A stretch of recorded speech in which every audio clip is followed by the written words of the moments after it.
terms of disappointments, I'll start with this, guys. Zach, will go to you next. I'm going to leave Robertson probably for Zach here. I'm going to go with Yanni Hakanpää. For all the conversation about Hakanpää going into this season, how stabilizing this guy could be, he's played 2 games. This is John Klingberg 2.0, and maybe it's unfair to pick on Hakanpää because it's tough to stay healthy sometimes. A variety of different players and routes you can go with this conversation, but just more so the hoopla, the convo around Hakanpää. Have barely seen the guy play, so he's probably my biggest disappointment thus far. Zach, over to you. Yeah.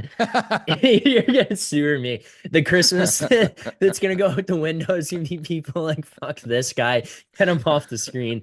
Um, he's played really well the last couple of games, which makes this a little bit more difficult to kind Yeah. of do right now. But yeah, it is Nick Robertson for me. He asked for the trade in the summer. He basically said, I'm not getting my chances. I'm not getting where I think I need to be, et cetera, et cetera. I'm obviously kind of just assuming that was the conversation there, but I think we all are on the same page of that one. They can't get him a trade. They can't find a partner. And it's like, okay, well, if you want to play in the NHL, you want to find a way, or you want to get out of here, you're going to have to show us in the preseason. And then he forced his way onto this roster with how he played in the preseason. I think he has 5 goals in 3 consecutive games, or in 3 games there over the course of the 3 games. And it was like, oh man, like these guys on the Leafs Nation, they're the biggest morons ever counting this guy out. Goes into the regular season. I think he had 1 assist through 19 games. Like, I don't care how you shake it up. I don't care what excuses you try to give that guy. Oh, he played with these guys. He was in this positioning. No, you think you're a goal scorer. You think you're a guy who can generate offense. Generate offense. Like, I don't need a 1 assist in 19 games, especially when you're lacking other areas of the game. That was one thing that was frustrating. Now, the sewer job is that he has turned it around the last like 4 games here, and he's looking better. But overall body of work for me, if we're having this conversation, it has been Nick Robertson, just based on what he kind of led us to believe he was or could be this year. Yeah, and if we're gonna go disappointing, I'd be remiss if I didn't point out Ryan Reeves this year. I mean, when you signed him, it's like, okay, why are we signing him? Well, we want a major intimidation factor. We want to have a physical presence in there. We want, if any guy even looks at one of our guys sideways, Revo's right down his neck saying, you want a piece or what? I'm coming after you. I don't care if you turtle. I don't care. I'm coming after you. And just make those players that hate playing that style of game hate their life and say, you know what? I'll show up tomorrow night when I'm not in this barn. And that's what he's supposed to do. And if any of the big boys want to start something, he's obviously there. And he's proved his whole life he can do that. And he can play in the league. There's a reason he's still in the league. He's responsible on the walls. He can get it deep. He can forecheck it down. He knows how to get the cycle going. Like, he's responsible enough to be on this team.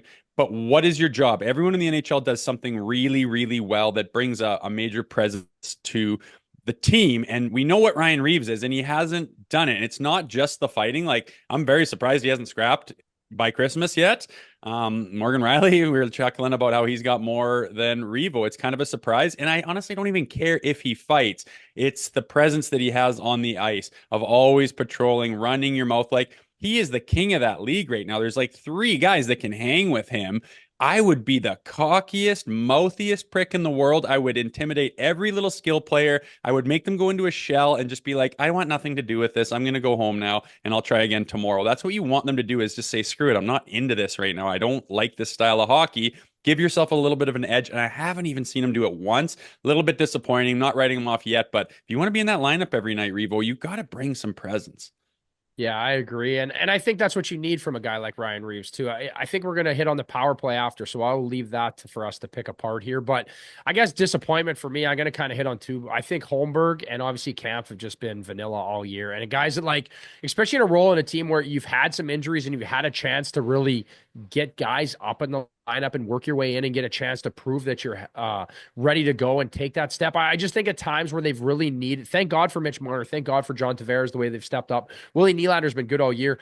Yes, Austin Matthews, obviously he's been fighting injury, but when he's been in the lineup, it's a bit questionable. He's obviously fighting something off. But for these guys, this is like where you make your money in your contracts, right? You get an opportunity. Yes, you have to play a tough role. Yes, you're going to get pinned in a lot of defensive zone faceoffs. Yes, you're not getting that, but you have to earn that right to play there. And I feel like these are players that they're just so vanilla for me, right? And at times I feel like Nick, I know a lot of times we beat our head against the wall about just some secondary scoring, right? There's nights where your big guys are going to have tough matchups and you need a little bit of depth. And I feel like it's just been so disappointing from those two. So across the board, those two, I think, need to be better because at some point, I think someone's going to be moved out here as they try to add some depth as we get closer to the trade deadline. And I think to your point, it's only fair, again, not to rag on people, but Mark Savard, I think it has been a big disappointment. This guy was brought in to run the power play and to make this power play a juggernaut again. And quite frankly, it just hasn't been the case. I don't know what's going to happen. There's been so many different dudes have had the opportunity to run this power play. So you can't just put it on Mark Savard, but they just don't have the magic formula. And ultimately, I hate to say this, but it could ultimately cost them the playoffs, which it has in the past when they can't score that extra power play goal when you need that big time goal in the playoffs. It has been a massive, massive disappointment thus far.